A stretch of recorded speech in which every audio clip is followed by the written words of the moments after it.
Good morning guys, welcome back to our channel Sanya Samara vlog. और ये है हमारा न्यू ईयर का फर्स्ट व्लॉग।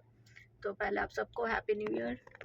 और ये happy new year guys, good morning guys. Actually मुझे पता नहीं गुड मॉर्निंग है क्या है। हाँ मॉर्निंग है, बट गुड मॉर्निंग गाइस। तो अभी हम मंदिर के लिए निकल गए, शिव जी के मंदिर के लिए। और अभी मेरा तो फूला थे, मम्मा लाएगा पहली बाबा ये। तो पहला व्लॉग मैं पूजा करते समय ही डालूंगी। मतलब आज मैं जा रही हूँ, मेरा 16 सोमवार का लास्ट सोमवार है, तो मैं मंदिर जा रही हूँ। और साथ में समारा उसके पापा भी हैं। पर पापा सिर्फ में नहीं जाने वाले, हमें सिर्फ ड्रॉप करने वाले हैं।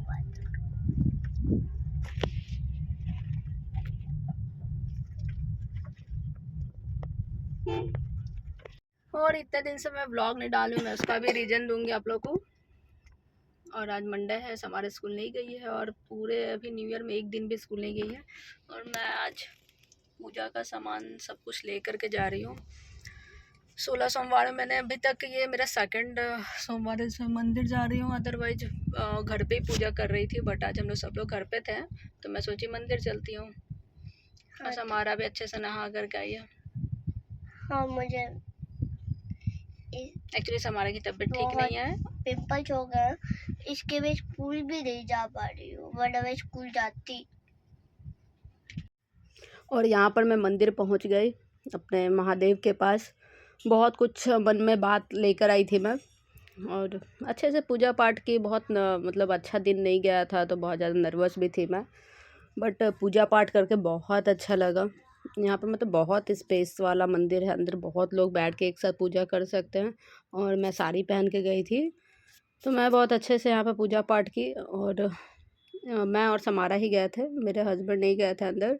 और यहाँ समारा बस नंदी को देखती है, उसको लगता है बस नंदी के कान में कुछ बोल दो। और समारा हमेशा अपने लिए नंदी को बोलती है, अपने ब्लेसिंग मांगती है। और बस ये वही ब्लेसिंग है, बस हेल्थ वाइज ही वो अपना ब्लेसिंग मांगती है, और कुछ खास मांगती नहीं है। यहाँ हमारा पूजा हो गया है पूरा, और ये रही समारा, कंप्लीट हो गया हमारा पूजा। और समारोह को पूजा करके कैसा लगा? बहुत अच्छा। और समारा ने नंदी भगवान को बहुत कुछ बोला है कान में ना बेटा।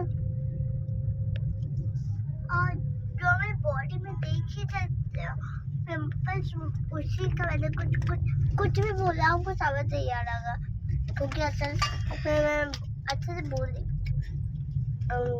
मैंने तो बहुत कुछ सब जगह ठंडी, लेकिन यहाँ इतनी गर्मी है। और अभी हम लोग घर पर आ गए हैं। समारा को मैंने खाना दे दिया, उसके पापा को भी। और मेरा फास्टिंग है, तो मैं तो भी मतलब मेरा लास्ट फास्टिंग है, तो मैं तो नहीं हुई कुछ खाने में। तो मैं ऐसा नहीं कि मैं एकदम फास्टिंग में रहती हूँ। मैं मतलब मीठा खाती हूँ, और फ्रूट वगैरह खाती हूँ, सिर्फ सॉल्ट वगैरह। और एनी काइंड ऑफ मतलब कोई भी अनाज नहीं खाती हूँ। तो ऐसा ही रहा। एक्चुअली मेरा 16 सोमवार पहले ही कंप्लीट हो जाता, लेकिन जैसे मैं गोवा से आई थी 22 को, और उसके बाद ही एक्चुअली मेरा ही पहले तबीयत नहीं ठीक था, मुझे थोड़ा थ्रोट इन्फेक्शन हो गया था। तो पहले तो मैं परेशान रही, और उसके बाद 25 को समारा को चिकन पॉक्स हो गया था। और मैं इतनी बड़ी हुई हूँ ना, मतलब जब से मुझे याद है मैंने किसी भी चिकन पॉक्स वाले मतलब लोगों को नहीं देखा है जिसको हुआ है। मुझे उतना आइडिया नहीं था, बट समारा को मतलब एक तो पहले फोरहेड में, लेफ्ट साइड में फोरहेड में एक था। तो हम लोग को लगा ऐसे ही कि कुछ उल्टा पुल्टा खाई होगी, या फिर किसी तरह गंदे हाथ से छुई है, तो उसको तो पिंपल निकला है। मेरे मन में तो यही था, पिंपल निकला है। फिर उसको बहुत मतलब हाई फीवर, 102 फीवर आ रहा था। तो कैसा ना समारा के केस में कैसा है ना कि समारा प्री मेच्योर है, 6 मंथ 13 डेज में वो हुई है। तो डॉक्टर ने बोला था कि प्री मेच्योर बच्चों को ना अगर ऐसे अचानक सडनली फीवर आ रहा है, तो मतलब ये गुड सिम्टम्स नहीं है। तो मैं उसको शाम में अर्जेंट लेके गई डॉक्टर के पास, तो डॉक्टर ने चिकन पॉक्स कन्फर्म किया, क्योंकि एक दो और भी उसको दाने आए हुए थे बॉडी में, जो कि मुझे समझ में नहीं आता है। उसके बाद 25 और 26 तो नॉर्मल ही रहा, और उसके बाद 27 से इतना ज़्यादा एकदम मतलब बहुत ज़्यादा उसको बहुत सारे पिंपल्स, बॉयल्स उसके टम्मी में, सबसे ज़्यादा तो उसके बैक में और फेस में भी बहुत ऐसे बहुत सारा था। तो समझ ही नहीं आ रहा था कि क्या करना है। फिर डॉक्टर हम लोग को 3 दिन के बाद बुलाई। फिर डॉक्टर ने बोला कि अगर ये डिहाइड्रेशन से बचाना है और अदरवाइज़ एडमिट करना पड़ जाएगा। और ऐसे ही 28 को आई थिंक फिर से उसको एकदम हाई फीवर 104 डिग्री फीवर आया रात में 12:30 के अराउंड। और पूरा दिन मैं बताती हूँ, ये हमारा पूरा जो 10 दिन रहा ना, वो बहुत स्ट्रगल वाला रहा, क्योंकि समारोह को मतलब सोने में भी, मतलब वो जब सो रही है तो उसको चुभ रहा है, वो ठीक से सो नहीं पा रही है, बहुत तकलीफ़ हो रहा था उसको। और मैं उसके साथ ही रह रही थी। तो 28 को उसको बहुत हाई फीवर आया और फिर हम उसको रात में लेके गए। डॉक्टर ने 1.5 आवर उसके अपने पास रखा अंडर ऑब्जर्वेशन में। फिर उसका फ़ीवर थोड़ा कम हुआ तो मतलब उसको एडमिट नहीं किया था, सिर्फ उसको अंडर ऑब्जर्वेशन में रखा था। फिर हम 1 डेढ़ घंटा रहे हॉस्पिटल में, फिर हम चले आए। तो वो दिन हम लोग के लिए बहुत ये था। पहले तो जब उसको हाई फीवर आया तो हमने डॉक्टर से बात किया, डॉक्टर उसको बोले स्पंज करने के लिए। मतलब मेरे इतने बड़े होने पर पहली बार मैंने किसी को चिकन पॉक्स देखा। और चिकन पॉक्स इतना इतना मतलब स्ट्रगल वाला समारा के लिए था ना, बहुत कष्ट में थी वो बेचारी, बहुत रोती थी बहुत ज़्यादा। और वो इस तरह मतलब मैं एक अलग ही ट्रॉमा से गुजर रही थी, क्योंकि समारा के साथ कुछ ना कुछ बैक टू बैक चीज़ें लगी हुई थी।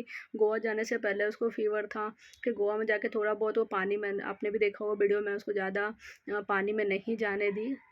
लेकिन उसको बहुत मन था उसका बर्थडे गोवा में मनाने का, तो हमने उसका वो ड्रीम पूरा किया। उसके बाद वो गोवा से आई थी तो वो ठीक थी। फिर मतलब इस तरह से हो जाना, तो हमने न्यू ईयर में कुछ भी सेलिब्रेट नहीं किया था। मतलब मैंने किसी को आगे से फ़ोन करके विश भी नहीं किया था, क्योंकि सीरियसली कुछ भी खुशी नहीं था, क्योंकि समारा जब से हुई है तब से उसको तकलीफ़ है कुछ ना कुछ। और जब उसको तकलीफ़ होता है तो मुझे कुछ समझ ही नहीं आता है कि भाई कुछ खुशी भी है। मतलब मैं समारोह को इग्नोर नहीं कर पाती हूँ, और आई थिंक सारे पेरेंट्स ये मतलब ऐसा ही रहता होगा। और अभी आज है, आज आज हाँ, आज 6 है, अब दिन मंडे है। तो मेरा आज हम लोग पूजा पाठ किए, उसको भी मैं लेके गई थी। और अभी वो रिकवरी जोन में है, लेकिन अभी डॉक्टर ने स्कूल जाने से मना किया है। और इतने दिन से स्कूल भी नहीं गई है, और इसी के लिए मैं व्लॉग भी नहीं शूट कर रही थी, क्योंकि बिल्कुल मैं खुश नहीं रह रही थी। बट अभी टचवुड सब कुछ ठीक है, समारा भी ठीक है। बट उसने 1.6 kg वेट लॉस कर लिया है, क्योंकि वो मतलब मुंह के अंदर भी बहुत सारा हो गया था। मैं यहाँ पे एक फ़ोटो लगा दूँगी। और वो काफ़ी रोती थी, मतलब आइज़ के अंदर भी हो गया था, तो उसको आँख बंद ऊपर नीचे करने में काफ़ी दर्द हो रहा था। तो मतलब पूरा टाइम घर में रोना चल रहा था उसका, पूरा टाइम इधर दर्द हो रहा है, उधर दर्द हो रहा है। और एज ए पेरेंट्स हम कुछ नहीं कर पा रहे थे, बस भगवान से प्रेयर करते थे, भगवान थोड़ा कूल डाउन। ऐसा लोग बोलते हैं चिकन पॉक्स मतलब छोटी माता आती हैं ऐसा। तो मैंने बहुत अच्छे से समारा का ध्यान रखा। और टचवुड सबके ब्लेसिंग से, मैं ये नहीं बोलूँगी सब कुछ मैंने ही किया, बहुत लोगों का ब्लेसिंग है उसके साथ, भगवान उसके साथ है, गणपति बप्पा उसके साथ हैं। तो एक लाइफ का एक पार्ट समझ के हम लोग उसको भूल जाएंगे। लेकिन हमारा बहुत बहुत बहुत दुख में थी वो, बहुत दुख में।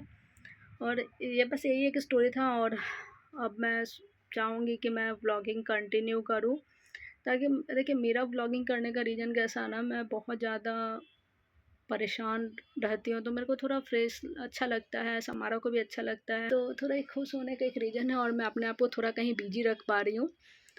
तो हाँ, मेरे को मतलब मेरे को क्या, मेरे हस्बैंड मेरे को सपोर्ट करते हैं कि तुम अपने आप को बिजी रख रही हो तो अच्छा है। अदरवाइज़ कैसा होता है ना, मैंने बैक टू बैक मैंने इतनी सारी चीज़ मैंने झेल लिया ना, कि मुझे मतलब एक मैं उसमें ही जी रही थी, कभी मतलब खुश रहना ही नहीं चाहती थी। जब से मैं व्लॉगिंग स्टार्ट की हूँ, थोड़ा अपने आप को बिजी भी रखती हूँ, और मेरे को अच्छा लगता है कि चलो व्लॉगिंग शूट करना है। एक व्लॉग शूट करने के लिए इतना टाइम देना पड़ता है, फिर उसको एडिटिंग के लिए टाइम देना है, फिर थंबनेल बनाओ, उसके बारे में लिखो, तो मेरा अच्छा टाइम कट जाता है। और को भी बहुत अच्छा लगता है व्लॉगिंग। समारोह समारोह को बहुत पसंद था एक्चुअली, उसके वजह से ही मैं व्लॉगिंग स्टार्ट की थी। और व्लॉगिंग करने से बहुत फ़ायदा भी हुआ, समारा के बिहेवियर में बहुत सुधार आया।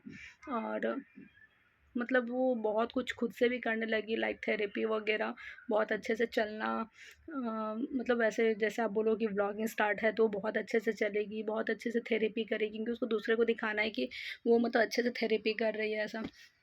तो बहुत फ़ायदा हुआ है मुझे व्लॉगिंग करने में। तो मैं चाहूँगी कि 2025 में भी मैं कंटिन्यू व्लॉगिंग करूँ, बशर्ते लाइफ में अप डाउन्स कुछ ना हो। वैसे लाइफ में तो अप डाउन्स लगा ही रहता है, बट समारा ठीक रहे, क्योंकि समारा को रख करके मैं उस तरह से व्लॉगिंग नहीं कर पाती हूँ, क्योंकि सबसे ज़्यादा इम्पोर्टेंट समारा है मेरे लिए। और मैं नहीं चाहती हूँ कि उसको कुछ दुख हो, बट कुछ ना कुछ लगा हुआ है, पता नहीं भगवान को कब दिखेगा उसका दुख। तो इसी के साथ यही था मेरा न्यू ईयर में इतना टाइम के बाद व्लॉगिंग करना। और आप लोग भी समारा के प्रेयर कीजिए कि वो हमेशा खुश रहे, हमेशा हेल्दी रहे, बस और कुछ नहीं चाहिए। तो इसी के साथ मैं अपना व्लॉग करती हूँ एंड। अगर आप लोग को मेरा व्लॉग अच्छा लगता है then please like and subscribe. और कुछ भी क्वेश्चन हो आपका, कुछ भी, तो आप मुझे कमेंट सेक्शन में कमेंट करना, मैं आंसर करूँगी उसका। कुछ लोगों का विटिलिगो वाला पे फिर आया हुआ है क्वेश्चन, तो मैं उसका भी रिप्लाई जल्दी करूँगी एक ब्लॉग के साथ। और इसी के साथ मैं अपना ब्लॉग करती हूँ and. Thank you watching our video. Bye bye.